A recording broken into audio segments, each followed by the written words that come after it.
बिस्मिल्लाहिर्रहमानिर्रहीम। अस्सलाम वालेकुम नाज़रीन, प्रोग्राम में आपको खुशामदीद कहते हैं।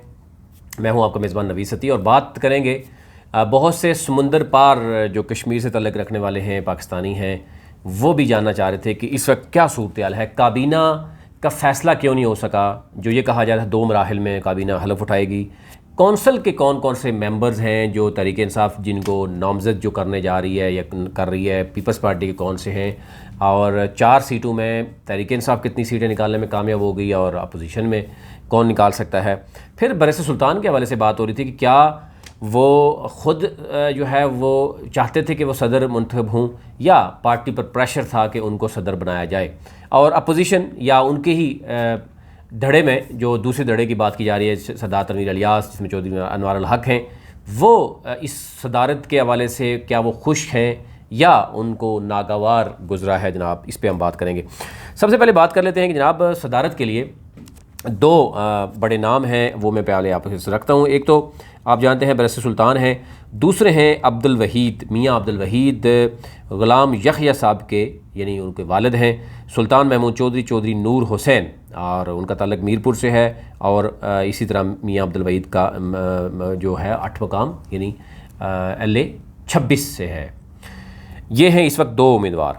और अब देखना ये होगा कि क्योंकि उसमें पीपल्स पार्टी और नून लीग मिलकर जो इलेक्शन कर रहे हैं, क्योंकि वो हम ये देख रहे हैं कि पीपल्स पार्टी और नून लीग जो है वो इससे पहले भी जो ख़ातून की सीट थी, स्पेशल सीट, उस पर भी हमने देखा कि मुस्लिम लीग नून को पीपल्स पार्टी ने सपोर्ट किया था। और अब कहा जा रहा है कि अपोजिशन लीडर हो या सदर हो या जो भी हो, उसमें भी इवन एक जो कौंसल की सीट है उस पर भी पीपल्स पार्टी को ही सपोर्ट किया जाएगा मुस्लिम लीग नून की तरफ से।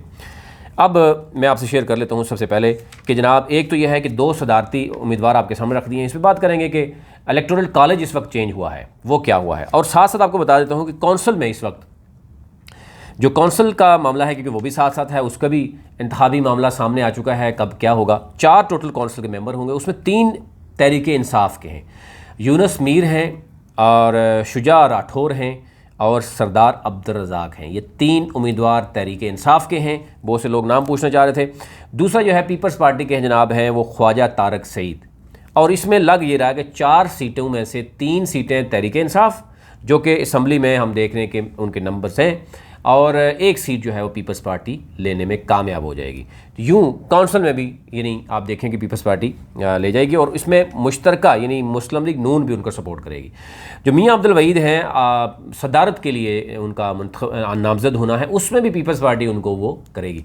लेकिन अब देखना ये होगा कि क्या बरिस्टर सुल्तान और मियाँ अब्दुल वहीद इलेक्शन तक यानी वो होंगे, या ये फ़ैसला लेटर ऑन हो जाएगा कि बरिस्टर सुल्तान को बिला मुकाबला जो है वो सदर बनाया जाए।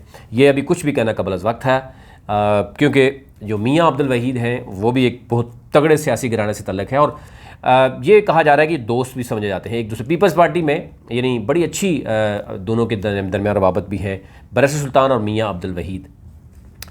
अब बात कर लेते हैं जनाब के जो बात हो रही जनाब, एक तो ये हुआ कि पार्लिमानी, कुछ दिन पहले आपको बताया था कि ख़बर भी चली थी, एक ख़बर चलाई गई थी, एक मीडिया ग्रुप है सरदार तनवीर इलियास साहब की तरफ से कि 2 धड़े यानी उन्होंने बरिस्टर सुल्तान ने, क्योंकि कुछ लोगों से मशावरत भी की, वो हल्के में जा रहे थे, उसमें कुछ 14-15 MLAs की शायद साथ उन्होंने एक मशावरत भी की कि क्या होना चाहिए। और फिर सरदार तनवीर इलियास ने भी कुछ लोगों को बुलाया और 5-6 मेंबर उनके पास भी हैं। तो फिर उन्होंने एक ख़बर जारी करवाई कि अपना भी उन्होंने साथ शामिल किया कि धड़े यानी बंदी है, और उनका भी किया, ताकि सदारत से पहले उनको नामज़द करने से पहले कोई ना कोई सरप्राइज़ दिया जा सके, लेकिन वो उसमें नाकाम हो गए हैं। अब बरिस्टर यानी सरदार तनवीर इलियास की सियासत का मुस्तकबिल क्या होगा, आज़ाद कश्मीर की सियासत में, ये सवाल उठ रहा है कि वज़ीर-ए-आज़म अब्दुल क़य्यूम नियाज़ी हैं, और उनको भी एक वीडियो दिखाई गई है, जिस वीडियो में बहुत सी चीज़ें दिखाई गई हैं कि सरदार तनवीर इलियास ने सरदार जो मुर्तज़ा हैं वो, क्योंकि उनके उम्मीदवार टिकट के लिए उन्होंने उनके लिए कोशिश की, लेकिन अब्दुल क़य्यूम नियाज़ी साहब जो हैं उनको शामिल करवाया था बरिस्टर सुल्तान ने, और बरिस्टर सुल्तान के वो उम्मीदवार समझे जाते थे हल्के में जब हम बात करते हैं इलेक्शन के हवाले से, और सरदार मुर्तज़ा जो है वो समझे जाते हैं कि सरदार तनवीर इलियास के कैंप में हैं, और उनके लिए उन्होंने 2 वीडियोज़ भी भेजी शायद, और वो भी वीडियो दिखाई गई जो वज़ीर-ए-आज़म है इस वक्त मौजूदा। फिर पार्लिमानी इजलास बुलाया गया था, आपने देखा होगा पार्लिमानी इजलास में वज़ीर-ए-आज़म अब्दुल क़य्यूम की जानिब से बुलाया गया, उसमें बैरिस्टर सुल्तान नहीं गए। इवन बैरिस्टर सुल्तान ने जब अब्दुल क़य्यूम नियाज़ी का नाम लिया गया वज़ीर-ए-आज़म के लिए, उसके बाद भी उन्होंने कहा जी जो वज़ीर-ए-आज़म इमरान खान का जो है वो फ़ैसला है वो उसको मनवान तस्लीम करेंगे। वो वोट भी दिया, वोट दे के वो जल्दी आ गए, यानी आल्दो उन्होंने यानी पार्टी फ़ैसले को कबूल भी किया और एक तरफ नाराज़गी भी शो की। फिर वो पार्लिमानी उसमें नहीं गए और सरदार अब्दुल क़य्यूम जो ने एक बड़ा जस्चर दिया, वो बड़ा अच्छा गुड जस्चर था। वो कल ख़ुद चल कर जो है बैरिस्टर सुल्तान के घर गए और वहाँ पर जो भी अगर आपस में जो है वो कुछ नाराज़गी थी भी तो वो शायद बैरिस्टर सुल्तान को राज़ी करने में कामयाबी हुए और साथ चलने का शायद कोई इशारा भी दिया। तो ये भी चीज़ जो बड़ी नागवार गुजरी है सरदार तनवीर इलियास ग्रुप को। और इस वक्त ये कहा जा रहा है कि बैरिस्टर सुल्तान और अब्दुल क़य्यूम नियाज़ी आगे आने वाले दिनों में जो है वो बहुत ही अहम पोर्टफोलियोज़ उनके पास होंगे और सदर और वज़ीर-ए-आज़म। जबकि तनवीर इलियास ग्रुप जो है वो एक तो महदूद कर दिया गया है स्पीकर की हद तक चौधरी अनवारुल हक को, और स्पीकर का जो रोल होता है वो आप बाखूबी जानते हैं, और वज़ीर का दर्जा दो जो सरदार तनवीर इलियास का है। और ये भी कहा जा रहा है कि क्योंकि वो 12 करोड़ सूबे की से उठकर यहाँ पे आए हैं 45 लाख 40 लाख आबादी में, और जो वजारत वो मांग रहे हैं आईटी की और सियाहत की, उस पर भी कुछ लोगों ने बाकायदा तौर पर डिमांड करना शुरू कर दी। चौधरी इकबाल मऊ जो मैंने आपको रात को भी बताया था, वो ये चाहते हैं कि उनको आईटी की वजारत दी जाए, और बैरिस्टर सुल्तान चाहते हैं कि आईटी उनके पास रहे, और उन्होंने कुछ जो है वो प्रोजेक्ट लगाने हैं। पहले ही वो बात, इससे पहले ही बात कर रहे थे। फिर सियाहत के हवाले से भी उन्होंने कुछ ज़मीन ले रखी है पीर चिनासी, उस पर भी हमारी टीम निकाल रही है, वो आपसे शेयर करेंगे। तो ये 2 वजारतें ऐसी हैं जिस पर उनको लग रहा है कि वो कुछ ना कुछ कर सकते हैं, और जो लगाया हुआ पैसा है वो भी वापस लिया जा सकता है, और उसमें लोगों को एडजस्ट भी कर जिन लोगों के साथ उनकी कुछ कमिटमेंट थी। एनी हो, बहुत सी चीज़ें जो हैं वो गंभीर होना शुरू हो गई हैं और बहुत सी चीज़ें क्लियर होना शुरू हो गई। बैरिस्टर सुल्तान डेफिनेटली बैरिस्टर सुल्तान हूँ, सरदार तनवीर इलियास हूँ, चौधरी अनवारुल हक हूँ, ये वो लोग थे जो ग्रुपिंग की शक्ल में कहीं ना कहीं थी। अब वो अपनी अपनी सीट पे जनाब जब पहुँच जाएंगे तो उसके बाद देखना ये होगा कि क्या सूरत जो है वो सामने आएगी। दूसरी तरफ ये भी बताया जा रहा है, जो आपसे मैं शेयर करना चाह रहा था, कि बैरिस्टर सुल्तान जो कुछ लोग कह रहे हैं कि ख़ुद सदर बनना चाहते थे, ये क्योंकि हमने भी देखा कि बैरिस्टर सुल्तान को इवन पीपल्स पार्टी के दौर में बीबी ने भी बनाने की कोशिश की, उसके बाद भी हुआ, लेकिन वो अभी भी सदर बनने के लिए तैयार नहीं थे।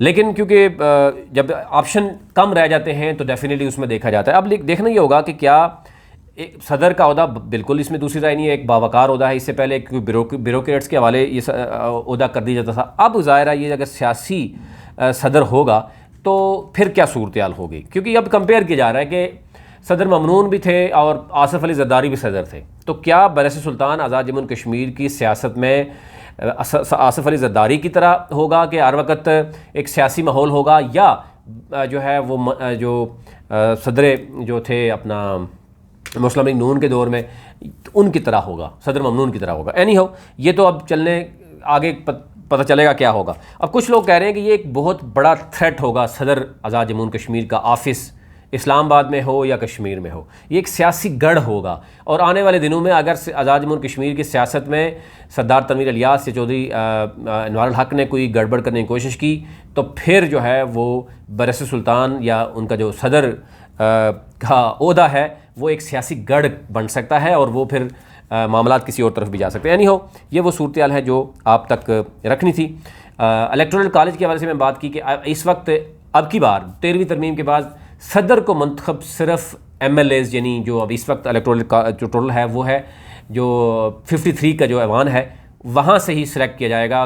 कश्मीर कौंसल पहले उसके जो मेंबर्स थे वो इस वक्त इलेक्टोरल कॉलेज में शामिल नहीं हैं। तो ये आसानी से आप देख सकते हैं कि टोटल 53 हैं, उसमें 32 नंबर्स जो हैं वो तहरीक इंसाफ के पास हैं। लेकिन ये भी बताया जा रहा है कि अगर पीपल्स पार्टी के उम्मीदवार खड़े भी रहते हैं तो फिर भी हो सकता है पीपल्स पार्टी के कुछ लोग या मुस्लिम लीग नून के कुछ लोग या जैसे मुस्लिम कॉन्फ्रेंस JKPP भी हैं वो भी वोट कर सकते हैं, और PTI के वोट भी उनको वोट करेगा। और अगर सदर को डेफिनेटली अगर बैरिस्टर सुल्तान या तनवीर इलियास ग्रुप इतना मजबूत होता तो शायद वो यहाँ पर भी किसी को वो सपोर्ट करे, लेकिन वो उस तरह इस कदर शुरू में नहीं जा सकता। तो ये ओवरऑल सूरत हाल है जो नज़र आ रही है कि इस वक्त पूरी आज़ाद जम्मू कश्मीर की सियासत किस तरफ जा रही है। काबीना का फैसला क्यों नहीं हो रहा, उस पर हमारी टीम नज़र आ रही है, नज़र रखे हुए है। जो ही कोई चीज़ आती है आप तक ज़रूर जो है वो शेयर करते हैं। चैनल को ज़रूर सब्सक्राइब कीजिए ताकि आपकी हर खबर जो है वो आप तक पहुँच सके और हमारी टीम की हौसला अफजाई भी हो सके। बहुत शुक्रिया।